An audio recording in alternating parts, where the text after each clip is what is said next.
Hello বন্ধুরা, good morning. সকলে কেমন আছো? আশা করি সবাই ভালো আছো। তো আজকে আমি তো দেখো, পুজো দেবে বলেছে আমাকে, তো পুজো দিচ্ছে। তো গোপাল সোনাকে উঠালো, উঠিয়ে ওকে সব কিছু করে তারপরে এই যে সব রেডি করছে এক এক করে। তো দেখো, গঙ্গা জল দিল, ও গরু গোলাপ জল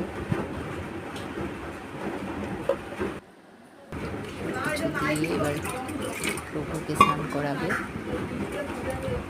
প্রথমে আমাদের গুরুদেব, তো কে কে রাম ঠাকুরের দীক্ষিত কমেন্টসে বলবে। তো আমাদের গুরুদেবকে স্নান করাচ্ছে। তো গুরুদেবকে স্নান করে লক্ষ্মীকে করানোর পরে শিখাওয়াকে জল ঢালছে। জল ঢেলে ফুল বেলপাতা দিচ্ছে।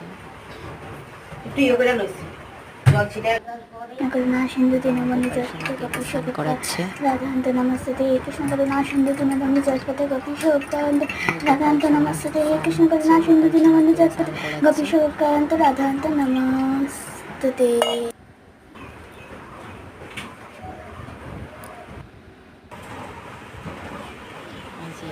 দেখো, সুন্দর জামা পরাবে এখানে।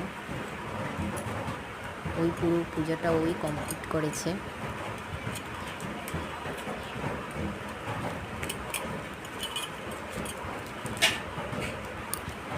তো তোমাদের কাছে কেমন লাগছে আমাকে বলবে একটু কমেন্টসে।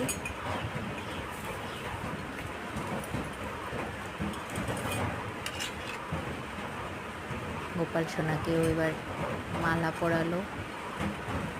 খুব গরম তো, সেই জন্য এত একটা কিছু মুকুট টুকুট পরানো পসিবল হয়ে ওঠে না, তবুও পরিয়ে দিয়েছে মুকুটটা। কারণ আমাদের যেহেতু গরম লাগে, ওরও গরম লাগে, সেটাই অনুভব করে বুঝতে হয়। ও তো আর বলবে না, তো সেটা নিজের থেকেই বুঝতে হবে যে ওরও গরম লাগছে, ওরও ঠান্ডা লাগছে। সব কিছু নিজেকে দিয়ে অনুভব করে প্রভুকে বুঝাতে হবে। তো এই যে ও গুরুদেবের জন্য তুলসী পাতা রেডি করলো। তুলসী পাতা দিয়ে দেবে গুরুদেবের চরণে, মাকে সিঁদুর পরালো। এবার ধূপ জ্বালিয়ে ওর পূজাটা কমপ্লিট করবে। তো ওর পুজো দেওয়াটা তোমাদের কাছে কীরকম লেগেছে প্লিজ কমেন্টসে বলবে।